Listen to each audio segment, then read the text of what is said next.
there's also a positive and negative aspect to the Great Father. The positive aspect is order. A society that is relatively free of, for lack of a better term, chaos, where you can know what to expect day to day. That's the positive aspect of order. That's, dare to say it, it's the patriarchy, quite literally. But the flip side is also the patriarchy. It's tyranny. Yeah. It's where order goes too far. It's where you have state overreach.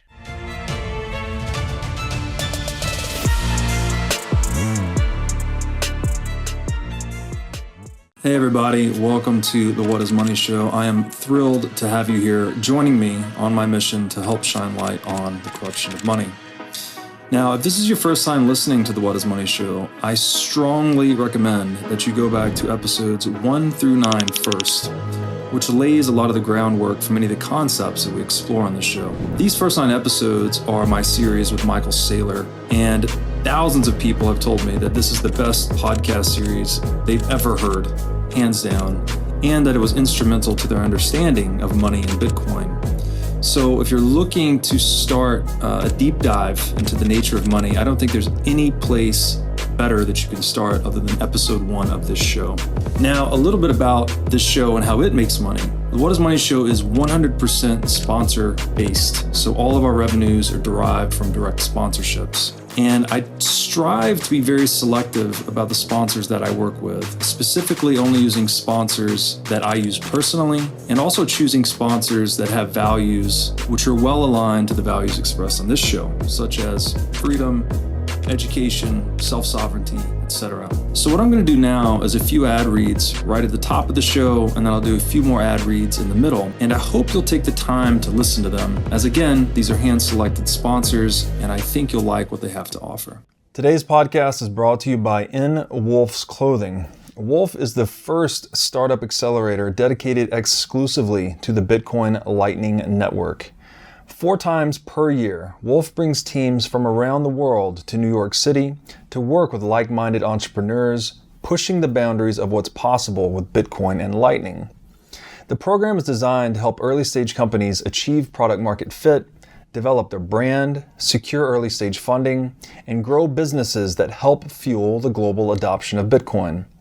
So go to wolfnyc.com to learn more about the program or apply. Again, that's WolfNYC, WOLFNYC.com. Luke, welcome back to the What is Money Show. Thanks, Robert. Great to be here. So we're going to be continuing our journey into Jordan Peterson's book, Maps of Meaning. And this time we're going to be getting into really looking at myth and its relationship to action. And this is a very interesting place where I think Peterson's sort of talking about praxeology without knowing he's talking about praxeology. And so in one perspective, you could connect mythology to praxeology. It's almost like a proto-praxeology, something like that. And then in the other aspect, you could look through the lens of praxeology itself and say that it's examining mythological structure in some way, like that we actually are describing, I guess we're describing the complex system that we're all inhabiting, right? This forum for action where we all have purposes, right? We're all using means to pursue ends. Sometimes we come to cross purposes with one another and we have to resolve those conflicts. And the myths or the accumulation of lessons or possibilities maybe that we've gathered over time as a result of that examination. That self-reflection, I guess, might be a better term. So with that, I guess I should mention, we're going to be examining a couple of creation myths today. The Mesopotamian creation myth, and what is the other one? Part of the Egyptian creation myth, one of their creations. Yeah. When I say today, maybe not today, but that's what's coming next. So we're going to start talking about like the structure in common between these myths, how it pertains to action, and then we'll describe some of the specific mythologies themselves. So with that, I will open with an excerpt from page 89 in Jordan's book, Maps of Meaning, where he writes, quote, "Myth represents the world as a forum for action. The world as forum for action comprises three eternally extant constituent elements of experience and a fourth that precedes them. The unknown, the knower, and the known make up the world as a place of drama. The indeterminate pre-cosmogonic chaos preceding their emergence serves as the ultimate source of all things, including the three constituent elements of experience." So these three things, the unknown, which he later will call unexplored territory, the known, which is explored territory, and the knower, which is the process of exploration itself, or the act of exploration, we might say. And then there's the pre-cosmogonic chaos, which I would call, I guess, the unexplorable ultimate reality. Like, no matter how you map reality, something always slips between the cracks. No map can contain the full territory, let's say. So there's something beyond the unknown. It's like something that maybe knowledge itself cannot contain. This might be the domain that is pointed to by things like poetry and art. The things that cannot be said. How have I heard it put? Like, how can you describe what a majestic sunset really looks like, right? You can't really capture it in words. It's just there's something that's always beyond the mapping process of language or story. And this also brought up for me there's a Netflix series called The Power of Myth, where Joseph Campbell is interviewed for 6 consecutive episodes by Bill Maurer, I think is his last name, I forget. Anyways, and in episode, I think this is in episode 6, I could be wrong, but Joseph Campbell describes the primordial sound Om, A-U-M, and he says that this one sound basically contains all the vowels of language. Like, if you fully pronounce it, ow, like your mouth is open, closed. And so it has all the vowels in it. And consonants in language are basically inflections of that sound. And so basically in this one sound, you can have the kernel for all of language. And he also broke that down into, they called this the 4-part something. And the question is like, what do you mean 4 parts? It's just A-U-M. It's A-O-M. And he said, well, you've got the A-U-M, or the first 3 parts. And then the 4th part is the silence from which it emerges and to which it returns. And so that reminded me of this kind of relationship between the unknown, the known, the knower, and then the pre-cosmogonic chaos. And I would pause there and maybe just get any thoughts from you. But then where I wanted to go next was this idea of pre-cosmogonic chaos, or the silence from which AUM emerges into which it returns. This is the domain of wisdom as well, right? There's like, wisdom is silent. It's something that's beyond words. So yeah, just maybe I could get your thoughts there, and then I could provide some more comments. No, it's great. This is one of the key points that I think is so difficult to understand here. There's sort of 2 types of unknown, so to say. There's 2 types of this mythological representation, and there's a whole section here dedicated to explaining what is the difference between this unknown, which we're going to get into the sort of character representations of this, since we're getting into the myth chapter. Mm-hmm. And we might as well somewhat start here that the unknown, which is not this pre-cosmogonic chaos, is associated with the feminine, and the character is called the Great Mother. But the pre-cosmogonic chaos, that is the Ouroboros, if you've heard that term, the dragon of chaos. It's represented as a dragon mythologically across cultures. This is that eats its own tail, right? The Ouroboros. Yeah. Yes, exactly. It eats its own tail. And there's just one example in here that I really like, that, and this is from the Tao, from Lao Tzu. that which is nameless is the origin of heaven and earth.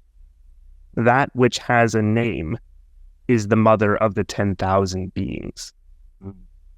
And just to break that down slightly, the difference here is between the unknowable unknown, as you say, that which everything stems from, and the type of unknown that has potential.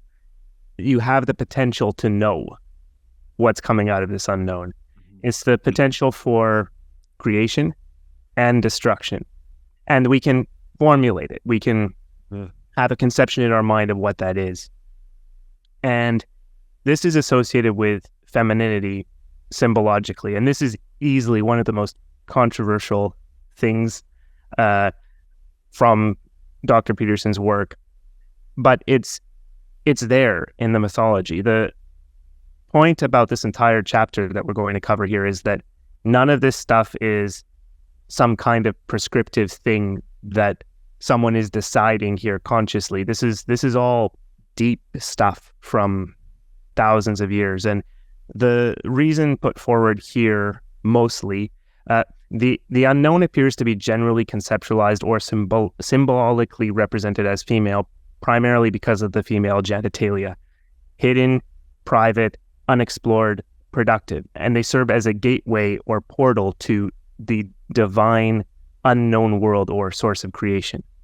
So we're getting into, again, kind of deep reasons here, but women have kids.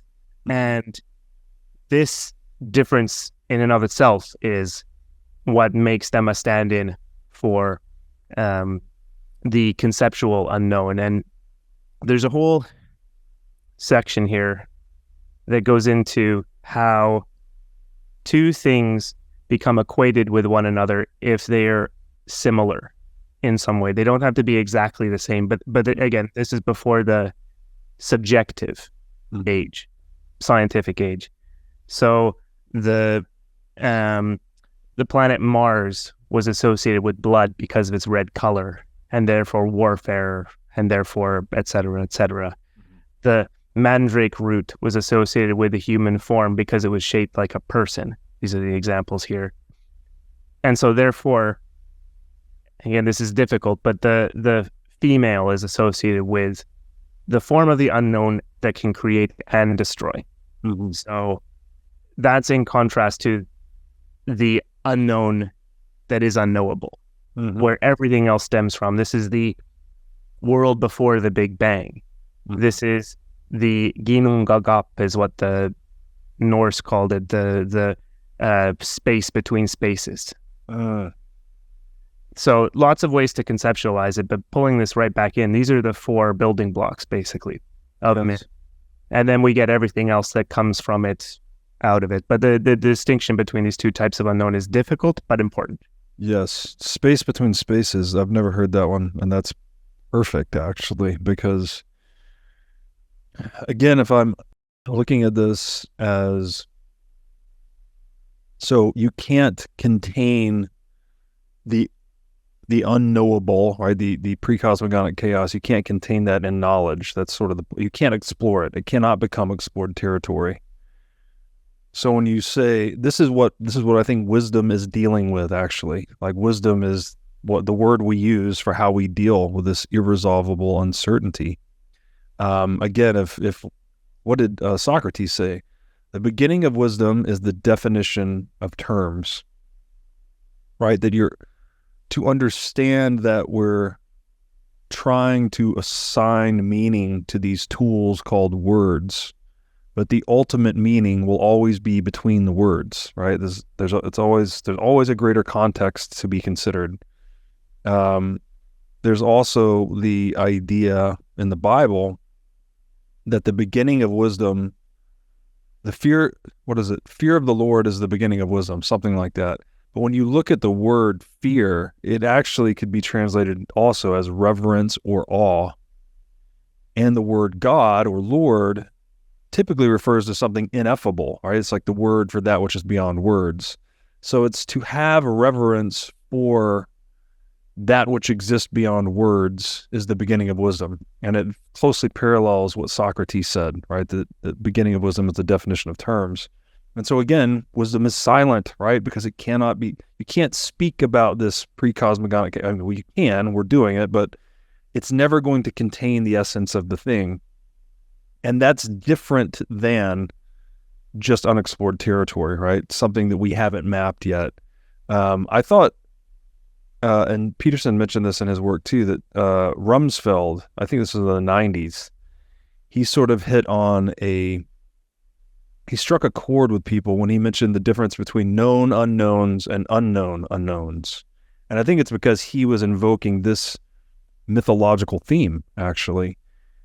In business, we know this too. A known unknown is something that is measurable and manageable, right? It's risk, right? We know how much capital we've put at risk. That's your potential downside. You can measure and manage that. But there are unknown unknowns about reality, which is just the irreducible uncertainty of the future. You just can't measure or manage the horizon of the future, right? There's, what do we say? Shit happens, basically. So, just to try and like make this a little more concrete, that this is not just storytelling. This is, again, humans pragmatically dealing with the actual nature of reality as it presents itself to us. And I'm going to jump ahead a little bit here, because you mentioned heaven and earth. And I think maybe a good framing for that, let me read the excerpt first, actually. So, all right, let me read Peterson's excerpt here. He's talking about how the individual, the hero, the knower, is serving as like a unit of memory for the culture itself, in helping to create these stories or mythological structures that inform individual action over time. So he writes, identifiable individuals serve as the temporary agents of embodied memory for the entire culture at any given locale and time. Nonetheless, the loss of a given individual poses no threat to the knowledge of the culture. This is because language is remembered, that is, embodied in the behavior of all those who speak.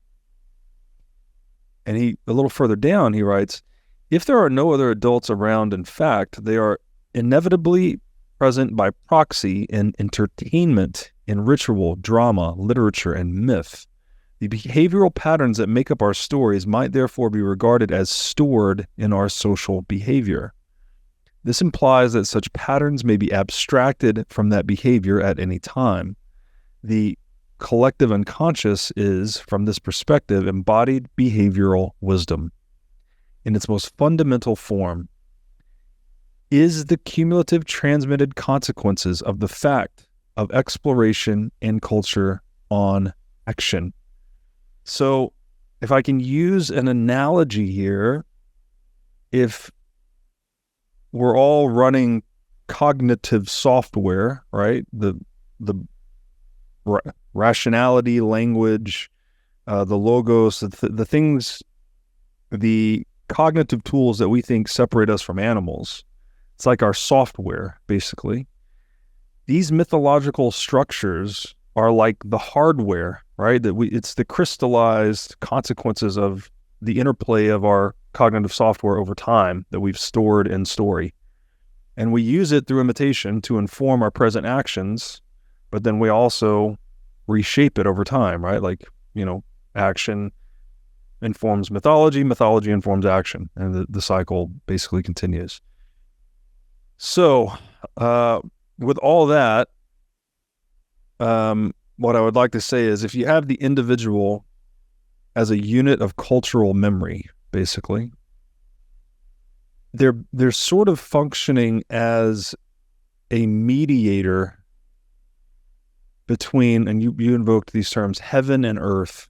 And so if we could say what those are, heaven being like the realm of ideas and or ideals, right? This is like information, data, principles for action, whatever it may be.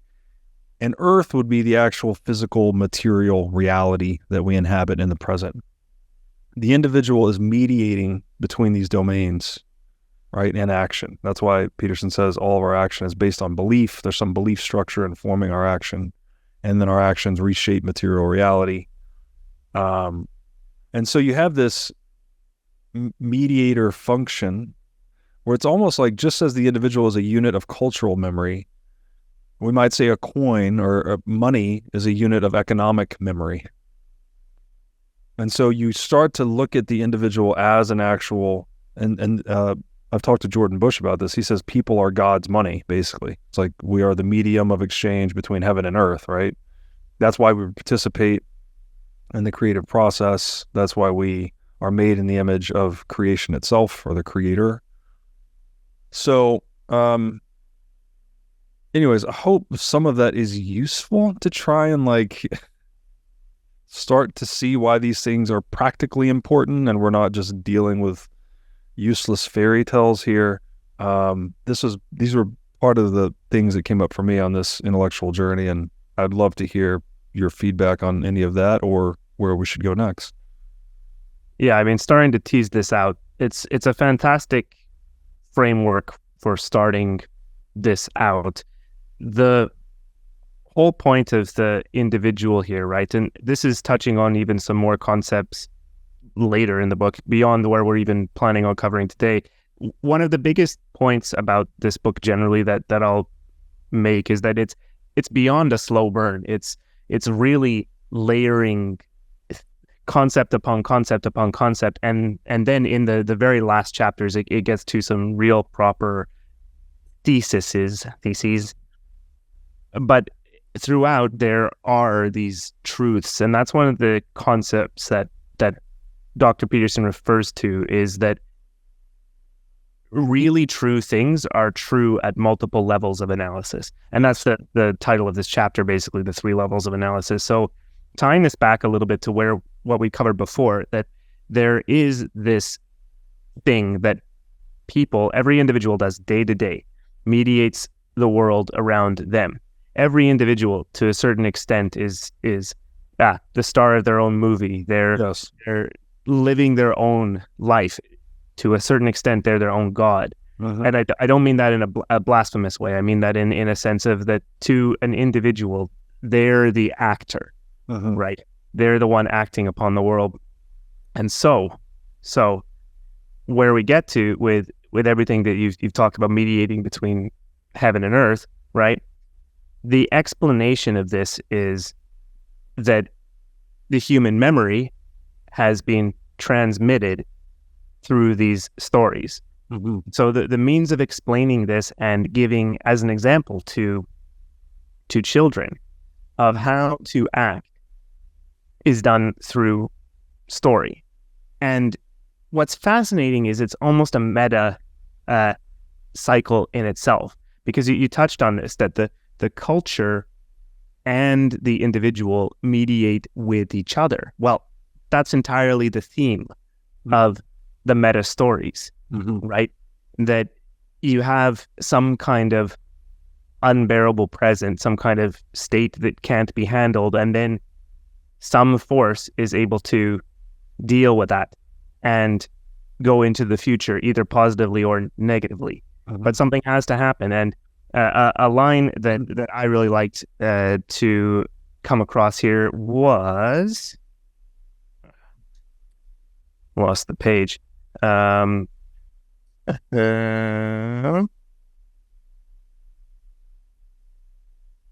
was right. While you're finding that, I'll just add one comment here that came up as you were saying that. So just to maybe tie this also back to praxeology, you've got the individual, we said mediating between heaven and earth, but you're also mediating, if I'm looking at, again, through a praxeological lens, between the ideal future and the uneasy present, right? Like you're in a place of felt uneasiness and you're trying to move towards a higher ideal, and you're acting, the action is the mediation. How do I take myself from felt uneasiness to ideal future?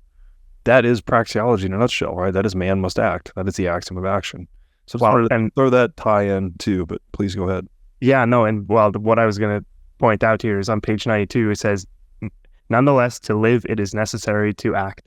So the funny thing is, he just gets this, and I mean, we don't have to go through the entire next couple of paragraphs or anything, but he gets it. And the point here is that the explanation of that, yes, it's necessary to act. So what should we do? Yes. And this is subconscious, right? Like, this isn't stuff that you're constantly thinking about. How should I act? Constantly. And I mean that literally. Like, you're not consciously thinking, should I breathe? You're not Right. consciously thinking about the daily rhythm of living. You are stopping at certain points and thinking consciously about what you should do. But then what tells you what you should do? And the point is that the stories give us a blueprint of what to do. Yes. That's the thesis here. Yes. That's the point. And one of the more contentious things, by the way, I guess for audiences of this show who may be getting deeper into kind of this monetary theory stuff and things of state versus individual, that sort of thing. One of the points here is that the state or the culture is something real, is something embodied. And this is explained mythologically. And I think there are cases of the use of the word state where culture maybe should have been used instead. Yes. Because hard to draw the line between the two. Exactly. But there is a little inkling here saying that culture needs to exist, that some kind of cultural memory needs to exist. And if it gets lost, catastrophe happens. Yes. No, that's an excellent point. A lot of these things bleed over into one another. Obviously, we do have to have a bright line between culture and the state, because the state is, I mean, the line, I think, is private property. And I think Rothbard has brilliantly elaborated on that in books like The Ethics of Liberty and Anatomy of the State. So we can leave that there. But yes, agreed. There's a feedback loop between the individual and culture. But then the culture and the state have a deep integration as well, right? As you may have noticed on the U.S. dollar bill that says, "In God we trust." It goes beyond the cultural into the theological. Even the state is sort of dependent on all of these layers, and Peterson maps some of these out visually in his book as well, where he's saying, you have the substructure, kind of the ethical assumptions of the culture, and then maybe the state and legal system is sort of based on those ethical or moral intuitions. If you are a business owner or manager, you should know these three numbers: 36,000, 25, and 1. 36,000 is the number of businesses that have upgraded to NetSuite by Oracle. NetSuite is the #1 cloud financial system, which allows you to streamline accounting, financial management, human resources, and more. NetSuite turns 25 years old this year. That's 25 years of helping businesses do more with less, close their books in days rather than weeks, and to drive down cost. And finally, 1, because your business is one of a kind. So with NetSuite, you get a customized solution for all your key performance indicators in one efficient system with one source of truth. NetSuite is everything you need all in one place. Right now, you can download NetSuite's popular KPI checklist designed to give you consistently excellent performance absolutely free at netsuite.com/whatismoney. That's netsuite.com/whatismoney to get your free KPI checklist. Again, netsuite.com/whatismoney. Now I'd like to tell you about our sponsor, iCoin Technologies. iCoin has released a free software update for all existing wallet holders that includes a secure messaging feature called Chamber. With the Chamber upgrade, you can send text messages with all the security benefits of a cold device. With wallet-to-wallet encrypted messaging, there is zero chance of a message being decrypted by a snooping third party. Chamber's encrypted messages can only be created and read on an iCoin wallet, which means messages are never seen in plain text on a hot device. You can use any messaging platform to send Chamber encrypted messages. Even if the messaging channel is compromised, your messages will remain uncrackable. You can now generate and store your message encryption keys on a cold device. This means you become the central authority, and your encryption keys are never seen on a network-connected device or kept in cloud storage by a third party. So why not protect your private communications like you protect your Bitcoin private keys? Pick up a few iCoin chambers today for friends, family, and coworkers. With the iCoin chamber, your privacy is built right in. Go to iCointechnology.com today and use promo code Bitcoin23 for 30% off of this new sleek hardware wallet. Okay. I hope that's useful for people. Again, what I keep trying to do here is, well, a couple of things, tie it back to praxeology, and then also sort of emphasize the indispensability of mythology. Mythology is not this popular modern conception of like, oh yeah, that's what those idiots believed a few hundred or a few thousand years ago, or the fairy tales. It's like, no, human rationality and mythology, I don't think you can have one without the other almost. We needed to bootstrap human cognition through the telling of stories about ourselves over time.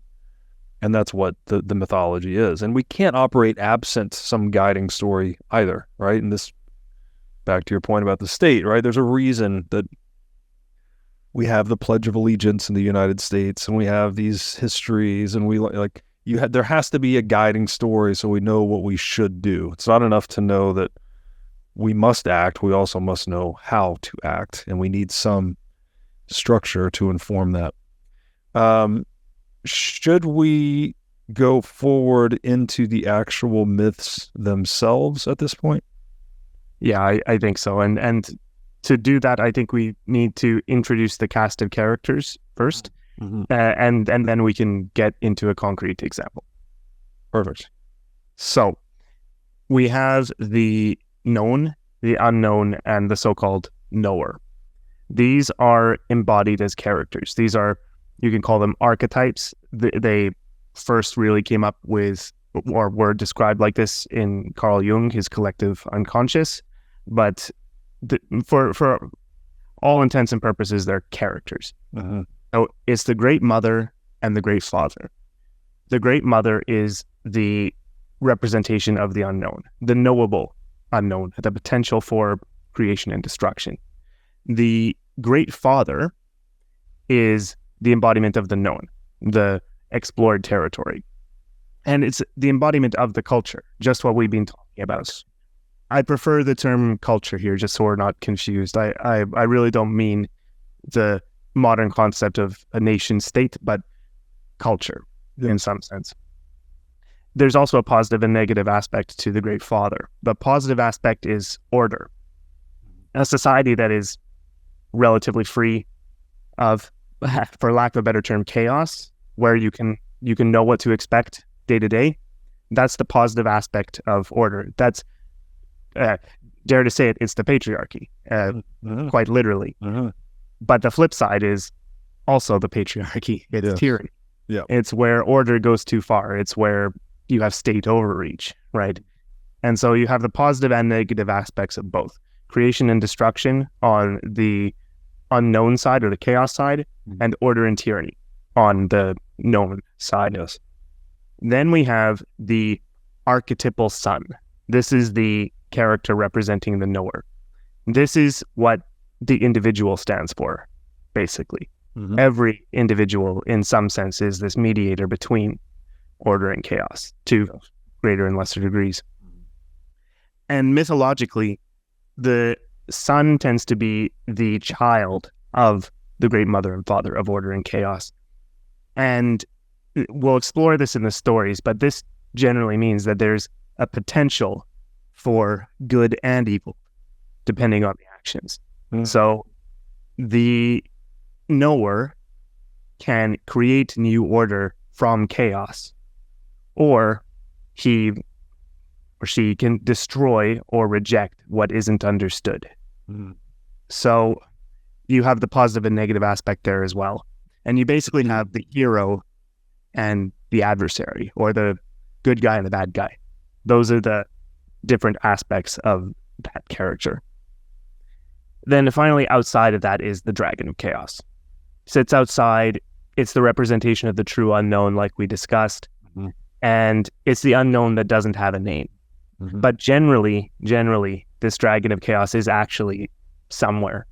And there are stories that we'll get into where this Dragon of Chaos is a character and plays a role. And when I say plays a role, it actually is that it indicates something about the other characters, so-called, the things that are possible by these various aspects. So there's a fantastic image that shows these split up. If you're following along, it's page 106, and it's just this division into the positive and negative aspects of all of these characters, basically, with the Dragon of Chaos sitting outside. There's no positive or negative there. It's both. It's nothing all at the same time. So those are the characters. Anything you want to comment before we... Yeah, I'll just read one brief excerpt here, and that just, again, thinking about this through sort of an economics lens, the archetypal son, who is the individual, or is the hero, right? It's the protagonist of these stories, typically. Through an economic lens, I would say this is the entrepreneur, right? This is the person that's facing the uncertainty of the future and converting it into something useful in the present. And so I'll read one excerpt here from Peterson on page 91. He writes, "The actions of the hero constitute an antidote to the deadly forces of chaos and to the tyranny of order. The hero creates order from chaos and reconstructs that order when necessary. His actions simultaneously ensure that novelty remains tolerable and that security remains flexible."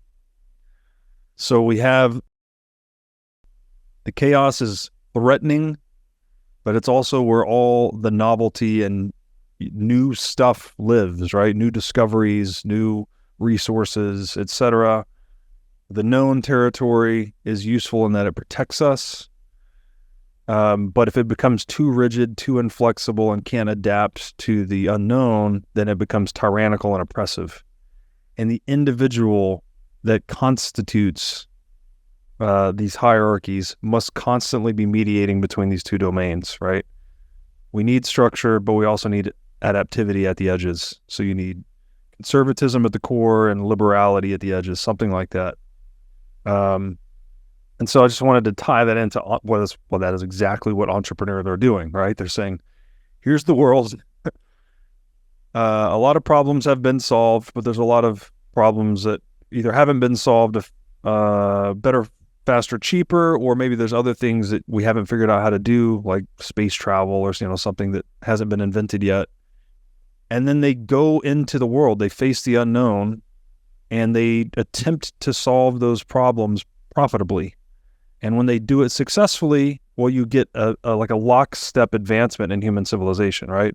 We invent the car or the plane or the wheel or whatever the thing is, the steam engine, the combustion engine, et cetera, et cetera. Then that's like newly explored territory, right? We've gained new knowledge that then benefits, as long as we don't forget it, it benefits everyone, everywhere, forever. So that's just the one connection I wanted to draw there. It's a fantastic point, and let's hold that for later too, because once we get through this story, I think there will be some more comment and parallel in that regard. So shall we dive in? Yes. Okay, so we're going to be talking about the Enuma Elish, and the byline here that Peterson included was, it's a comprehensive exemplar of narrative categorization. And what that broadly means is it shows these characters in action. And so this story isn't the oldest in the world. It's from about the year 650 BC is at least where the main version that we have comes from. It's most likely got some pretty old origins, but for example, the biblical creation story is older, and we can get into some of why we know that, not just that it records back 5,000 years or something like that. There are other reasons for that, but this story tells of all the main characters we've been talking about and shows what they all do, and so it's fantastic. A side point just before we get started about the creation myths generally, they're not literal. And we just really have to hammer that part home here, because it's not like any of these things are saying something scientific. It's not like if the world in some creation story that the world is formed from an egg laid by a duck in the middle of the ocean. Mm-hmm. That's not meant literally. Yes. It's meant figuratively. Yes. And these motifs that are throughout the world, this is one of the parts that I really enjoy about the mythology piece of it, is that every individual instance, Yes. right, you can get something unique out of that, but it's also definitely got parallels throughout the world. And Mircea Eliade's History of Religious Ideas is by far the most cited source here, quoted in this upcoming section.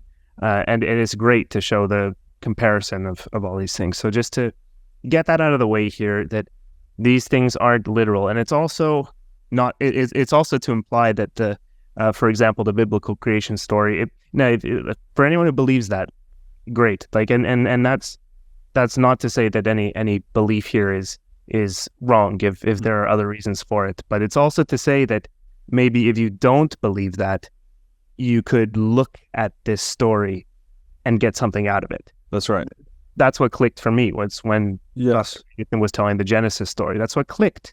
Yes. Was that maybe I didn't believe that stuff literally, but I did, after his explanation, take it much more seriously. Right. You might even have an aversion to it, as I did when I was young. Like, I thought, oh, what 15 years old, oh, religion is fairy tales for adults. I get it. Like, that's what this all means. And then almost have an aversion to it.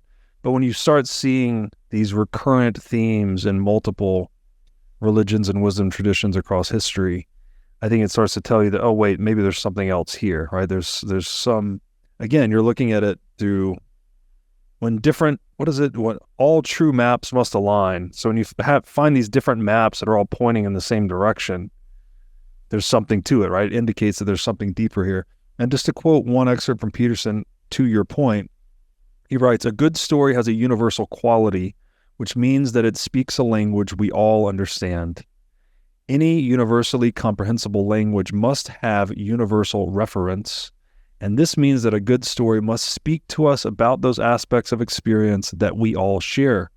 So one of probably the most difficult thing in really generating a useful mythology is that it needs to be able to speak to people at all levels, right? The peasant that can barely, maybe is not even literate and can only hear the spoken story, it also needs to be able to speak to the intellectual and the scholar. So when you use these metaphors, like the duck laying the egg in the middle of the ocean as the genesis of the universe, like that's the purpose of it. It's to compress that narrative into something that's relatable to people at all levels of experience. Absolutely.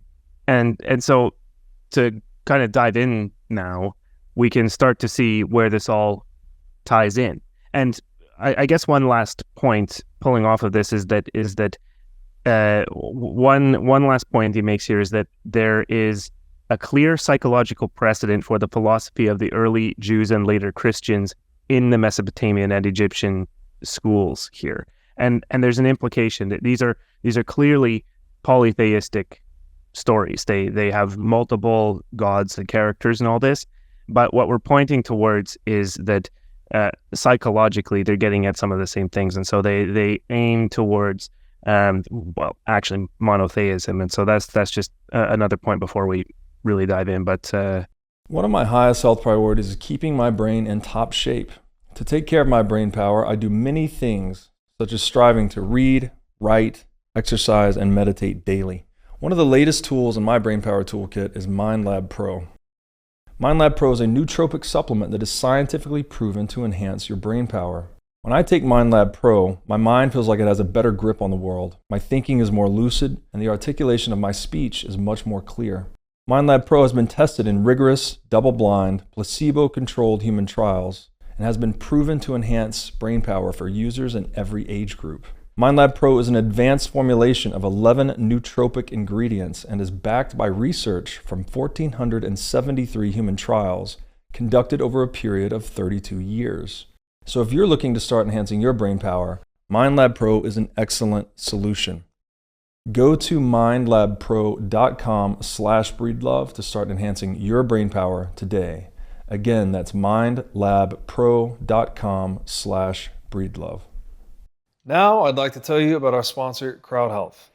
CrowdHealth is a crowdfunding platform for paying medical expenses in lieu of an insurance policy. CrowdHealth recently announced that it is integrating Lightning payments with Breeze's Lightning SDK. In the United States, we spend more than twice the average amount of money on healthcare than other developed nations. Medical costs are one of the leading causes of bankruptcy in the United States, and it is not a secret that the medical system in the US has many issues. The CrowdHealth model is based on offering an alternative to the conventional insurance policy at a cheaper price point. For a monthly membership fee of $50, CrowdHealth will negotiate medical bills to get the cheapest price possible, help locate healthcare providers, offer access to their member crowdfunding service, and more. Prior to the Breeze integration, CrowdHealth had been functioning over traditional fiat payment rails, which introduced unnecessary transaction fees and delays in settlement. By integrating Lightning payments into the CrowdHealth business model, payments between members can now be made with near zero fees and with final settlement occurring in mere seconds. So go to joincrowdhealth.com/breedlove today to sign up. One last point. Sorry, you have to add little things here, but there's just so much. Metaphors. Another way to, I think, to conceive of mythology is as a collection of metaphors. And Peterson, we mentioned this earlier, right? That wisdom is sort of that which is unexplorable. We can't capture it in explicit propositional knowledge. And then there's explicit knowledge, right? The explored territory. Peterson writes this: metaphors mediate between our procedural wisdom and our explicit knowledge. They constitute the imagistic declarative point of transition between the act and the word. So there's a great book on this too called Metaphors We Live By, who he cites here as well, the author Lakoff. Basically, all language arises from our physical engagement with the world, right? When we invoke a word like understand, that actually means to stand beneath to gain a deeper perspective. When you say something like, I ran in the race, you're invoking a container metaphor, right? You weren't actually in a race, you participated in a race. So if you read that book, Metaphors You Live By, you start to see everything, all of our phrases, all of our words, they have this metaphorical component, and it's meant to bridge our experience of physically engaging reality with our ways of thinking and communicating about it.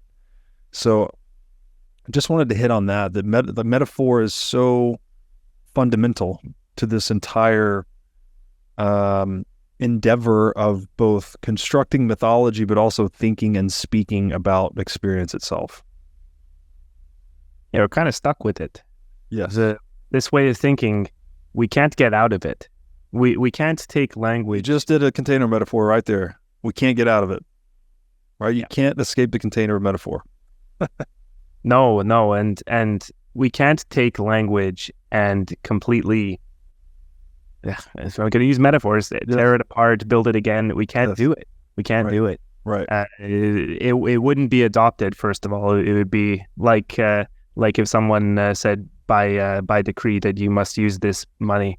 That's right. That's right. And to put one finer point, so we said earlier, Socrates, the beginning of wisdom is the definition of terms. If you look at the etymological root of metaphor, it means something like carry over. So we're trying to carry over our physical embodied experience, as Peterson calls our procedural wisdom, and we're trying to map it, trying to make it explored territory, right? We're trying to contain it in explicit knowledge. You can never contain the whole thing, but through these different metaphors of engaging the world, you get a richer picture of reality and history and what it's like to be human, basically. Yeah, it's awesome. And well, I think it leads us straight into the story. I think we should just go through it. Any detours, let's go. But I think a lot of this will become clear with just this simple telling. And I'm not going to go word for word here. Check out the book, the section on this for the nitty-gritty details. but I'm focusing on the important parts here. So you're starting on page 108. Is that where you're starting? We got 108, but I'm jumping to 111 basically. 111. Okay. It actually starts pretty much. So we have the deities Apsu and Tiamat. So Apsu is the great father, the known. Tiamat is chaos, the unknown, male and female. Apsu male, Tiamat female. So Apsu served as the begetter of heaven and earth prior to their identification as such. Tiamat was she who gave birth to them all, his consort, and they initially existed indistinguishably from one another.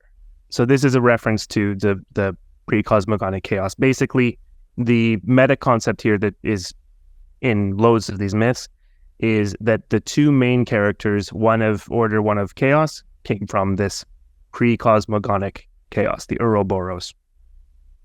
And they had a Precosmogonic egg inhabited by Tiamat and Apsu, which gave rise to the initial world of gods. So just a quick touch on the egg. This is a metaphor from countless civilizations across language groups, all across basically Asia, the Near East kind of thing, and it's like a chicken and egg. You have a yolk that's going to produce something, right? And so that's where the metaphor comes from. It's just more like this is probably unfamiliar to a lot of listeners here, but it's really quite common in mythology here. So the main point here now is that you have a world that is really indistinguishable. It's just these main characters, order, chaos. There isn't much character or personality to them yet. But that's when we get into these so-called elder gods. And this is what's asserted here, is that they're metaphor for basically humanity left to its own devices, or human nature, or human without culture, essentially. It's humanity before history, something like that. So the idea that there might have been some generations far in the past that are unknowable, and whatever their actions were, it's humanity before the flood as well, something like that. Not an exact parallel, but it can be similar here. Mm-hmm. So the point here is that humanity is kind of undifferentiated. There aren't individual characters yet. They have names. They've given names to some of these characters, but none of them are acting as individuals yet in a mythological sense. So the original children of Tiamat and Apsu, these elder gods, well, they decide to, at one point, okay, here's a good excerpt. The elder gods serve merely to reproduce and to noisily act. Their incessant racket and movement upsets the divine parents and disturbs the inner parts of Tiamat. So Tiamat and Apsu conspire to devour their children. In other words, it's a flood myth. It's already a flood myth. It's the world is going to be served with a flood to wipe it clean, something like that. So one of the elder gods named Ea, E-A, catches wind of the parents' plot and decides to just slay his father, kill Apsu. Okay, so this sounds, first of all, it sounds simple. So he just decides to go do it. There's a much more detail here. But this has huge implications. So Apsu, as the embodiment of the known, is the embodiment of the cultural memory. Consciously deciding to slay the cultural memory is what this story describes. It's a culture where the younger generation has decided to do away with its entire cultural past. Nothing can be learned from that. And even though there is some expectation of something positive coming out of this, right? All it serves to do is let in the unknown, let in chaos. So Tiamat is angry, the symbol of the unknown. She's angry, and she creates monsters to go and invade the world of the elder gods. So this brief interaction here is all to describe a state where the human order, the existing order has been destroyed, right? And instead of that creating some kind of freedom where everything is going to just work out, it creates this vacuum, this unknown. And parallels are easy to find. The first thing that came to my mind is Libya after 2011. It's like, create a power vacuum and watch what happens, basically. Disaster. Right. And so this stage is really to put forth a proper catastrophe, a mythological catastrophe. It's representing catastrophe as a thing in itself. Right. So this is what happens when order gets destroyed. You know what came up for me as you were saying that is just the modern cultural degradation we're seeing across the West, right? This woke mind virus has people, destroying statues and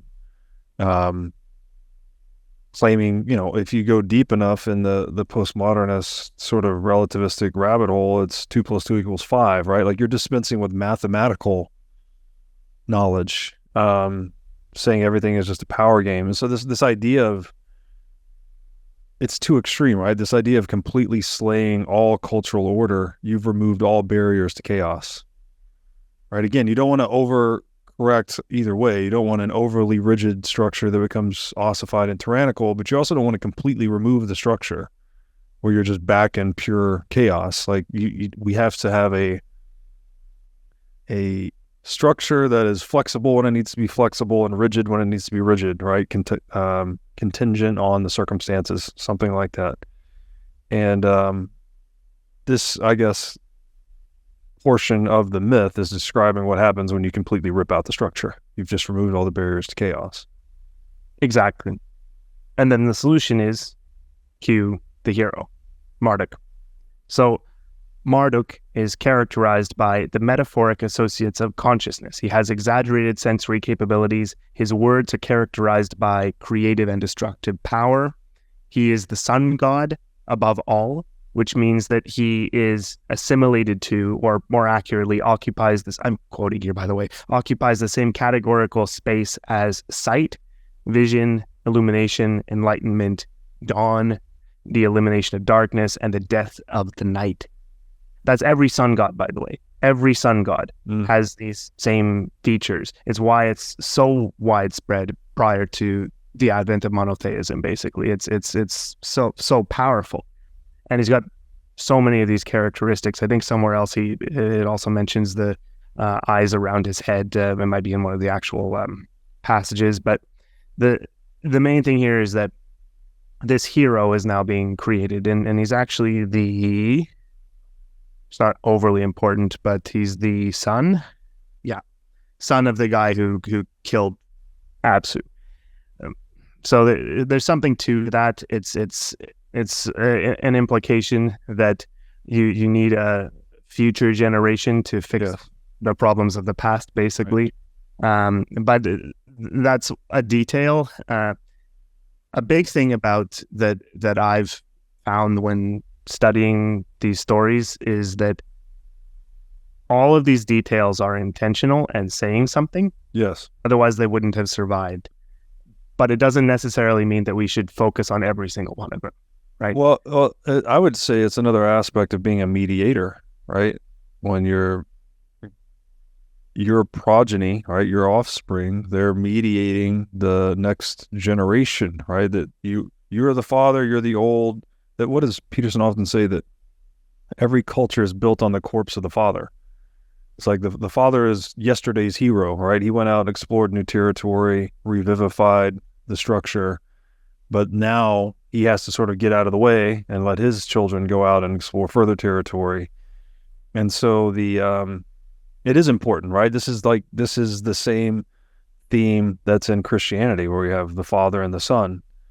Again, another one of those parallels between different mythologies that's telling, right? There's a reason that it's there. It's not just arbitrary. Exactly. And so to bring this forward a little bit, basically, and there's some great other details and some diagrams of what's happening, basically. But the main thing is there's a threat to the world of the elder gods, in quotes, the world of humanity as it existed before Marduk, before this big catastrophe, something like that.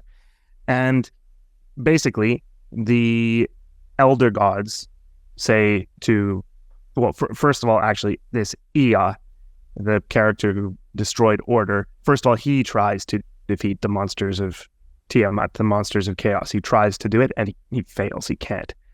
So then the elder gods collectively ask Marduk to come and be the hero and attempt to bring order to the world.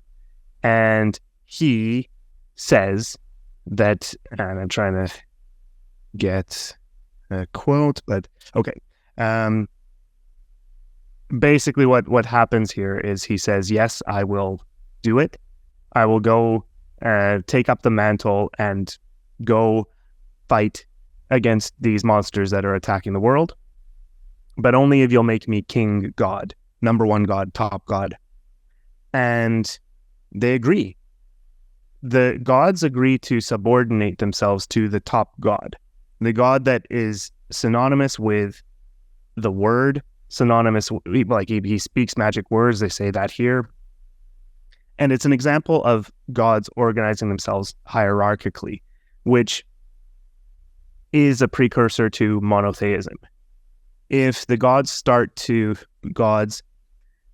the conceptualizations that go into the gods start to recognize that there is something that lives on top, then it all trickles down and everything feeds into that one concept, which is the individual, the hero. So to bring this all to something of an end here, Marduk is made the chief god if he can defeat Tiamat. And, well, he does it. There's a whole thing of how he does this, but he defeats the Tiamat. He fills Tiamat with an evil wind, and he then fully defeats her and constructs the heavenly order, fashioning the year, defining the 12-sign zodiac, determining the movement of the stars, the planets, the moon, and he creates man out of the top monster. So there's some, again, with the literalness of this, there's some concept of people that are called the elder gods, and then real man comes after that. A parallel to flood myths everywhere, basically, and those are fun on their own. But the main thing is he does the thing. He defeats the forces of chaos, and then he constructs order out of it, constructs a new order. It's the there's an idea that humanity was fascinated with the stars and the planets and the movements and all this because this is all they had to do at night, basically, and lots of other reasons for it. It was good for predicting the year, but putting order into the heavens, that's a big thing mythologically, and it's the nature of the eternal relationship between the unknowable source of all things, the gods who rule human life, and the subject or process who constructs determinate experience through voluntary encounter with the unknown. That's a quote from page 123. It's excellent. And again, describing Marduk, this is coming secondhand from Peterson. I've just heard him say this, that he was a deity that had eyes all around his head, right? And so Peterson associated this with attention being at the hierarchy, at the pinnacle of the hierarchy of value. right? That no matter where you are, the gods representing different, let's say, motivational forces, but what should be the highest God? What should be the highest, at the highest echelon in the hierarchy of value? Well, it's attention, right? It's like pay attention, like, hey, constantly pay attention. Is it too rigid? Is it too adaptive? Do we need to change? Like the constant assessing and reassessing of your position, and the position of others and the actions of others. Like this seems to be the primary thing. There's something very special about attention. And again, what do we do with attention? We pay attention, right? This is the metaphor we use. And so again, there's this deep structural relationship with mediation or language or money. Like we pay attention. That's the metaphor we invoke when we talk about how we act with attention. And what does Marduk do? Marduk slices and dices chaos into these pieces and then builds the world out of her. So I think this is relating to the discriminating and naming faculty traditionally associated with rationality, right? Like we're decomposing and discerning the continuum of chaos into discrete parts and pieces and naming them, communicating about them. And this is the emergence of social order, right? We're naming it, we're converting all of this unknown territory into something that is known, discriminable, manageable, communicable, and we build an order out of it, right? Well, this mapping the paths of the stars, that's useful in agriculture, it's useful in navigation, it's useful in et cetera, et cetera. And so this, I think, that's why this is a creation myth. It's describing this fundamental, primordial act of converting, pure chaos or something that appears to be pure chaos, let's say, into something that is manageable, measurable, something we can grapple with. Whereas if you don't have the naming conventions and you don't have the discrimination of objects, then you can't contend with it, something like that. Then this is what makes us human, right? That we can think and talk about and label things and then transmit that knowledge over time. And then we build civilization up layer by layer of these learnings, basically. Well, the thing I like to latch on there is that the conceptual character of Tiamat, this chaos, there was the potential for destruction there too, right? So the hero stood at the boundary of creation and destruction, and the hero chose creation. The hero was able to, out of those two possibilities, create, not destroy, or at least not let destruction come out here. Nature is naturally, nature is destructive by nature. It's a tautology, but it consumes everything. Everything that humanity does, it's entropy. Everything that humanity tries to put up, all we have from ancient civilizations are really gigantic stone monuments. Everything else gets absorbed. There's even the amount of time they would take for something metal to get completely absorbed is in the hundreds of years, not even thousands, right? And so that's why we only have the biggest and largest traces of humanity there, right?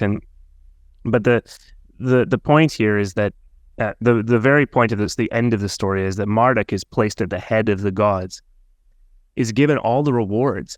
And so to tie this back to the entrepreneur thing here, is that mythologically, there is a reward for success. And that reward is that everyone else who sees the example and who reaps the benefits subordinates to that person. I'm not commenting on the political, should a certain system be done here or not. I'm saying mythologically that's what it means. And you can take that literally in the sense that a person who embodies this should go do their thing, be empowered to go improve humanity, create order out of chaos, create something out of the unknown, that person should be rewarded for that. Morally, that's what this is saying, I think. But also on another level here, it's saying that the process that does this, the individuals that embody the spirit of Marduk, should be the ones we listen to. The people who accomplish, who take chaos and create something out of it. Right. Those are the people, the characters to put at the pinnacle of culture, of society. That's what this is saying. It's an excellent point, and it's where I wanted to go, I think maybe in closing for today, but to this very point. I'll read the excerpt first, and then I'll try to provide some commentary here. Peterson writes on page 100, in the Enuma Elish, for example, the oldest written creation myth we possess, the Mesopotamian hero deity Marduk faces the aquatic female dragon Tiamat, which is the mother of all things, including Marduk himself, cuts her up and creates the world from her pieces. The god Marduk serves explicitly as exemplar for the Mesopotamian emperor, whose job is to ensure that the cosmos exists and remains stable, and as a consequence of his proper moral behavior, defined by his imitation of Marduk. In the Judeo-Christian tradition, it is the Logos, the Word of God, that creates order from chaos, and it is in the image of the Logos that man, let us make man in our image after our likeness, Genesis 1:26, is created. This idea has clear additional precedents in early and late Egyptian cosmology, as we shall see. In the Far East, similarly, the cosmos is imagined as composed of the interplay between yang and yin, chaos and order. That is to say, unknown or unexplored territory and known or explored territory. Tao, from the Eastern perspective, is the pattern of behavior that mediates between them, analogous to Enlil, Marduk, and the Logos, constantly generating, destroying, and regenerating the universe. For the Eastern individual, life in Tao is the highest good, the way and meaning, the goal toward which all other goals must remain subordinate. So, again, just the importance, basically the Tao, the Logos, which is the word, the word as a medium of exchange of human conception, obviously money, medium of exchange of human action, like these mediating agents or structures seem to be very primary in this interplay of constantly navigating between too much order and too much chaos, right? You have to have kind of a little bit of both. And to have a little bit of both in the right amount at the right time, you need a constant, vigilant mediation process, a mediator. And to your point about people being at the top of hierarchies in society, like who should we put at that pinnacle and then imitate?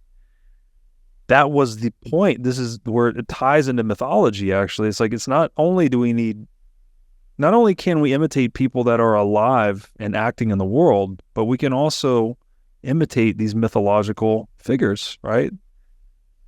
What does it say in this piece? The imitation of Marduk is considered proper moral action for the emperor.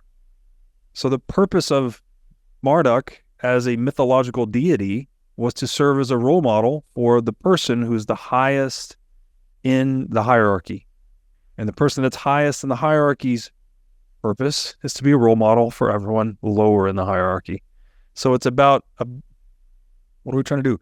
Crystallize the proper patterns of moral action specific to a time and place and transmit them across time, not just propositionally, but procedurally, right? Through imitation. And that's where these stories are indispensable, I think, in my opinion.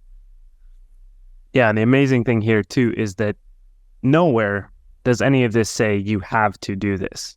Nowhere is this saying you have to try to embody the character of the hero. The culture doesn't have to put this at the top of its hierarchy. But what happens if you don't? That's the rhetorical question that I think we can answer with today's society as the example. Yes. And maybe this is a blueprint for getting back to a state of the world that is more creative, more in control, and allows individuals who are willing to embody the spirit of the hero to lead and to bring humanity with them. I think that is a great place to put a button on it. Hopefully people are starting to get a sense of just how deep and fascinating and important these stories are. And I look forward to our next conversation. Likewise, Robert. Thanks for having me.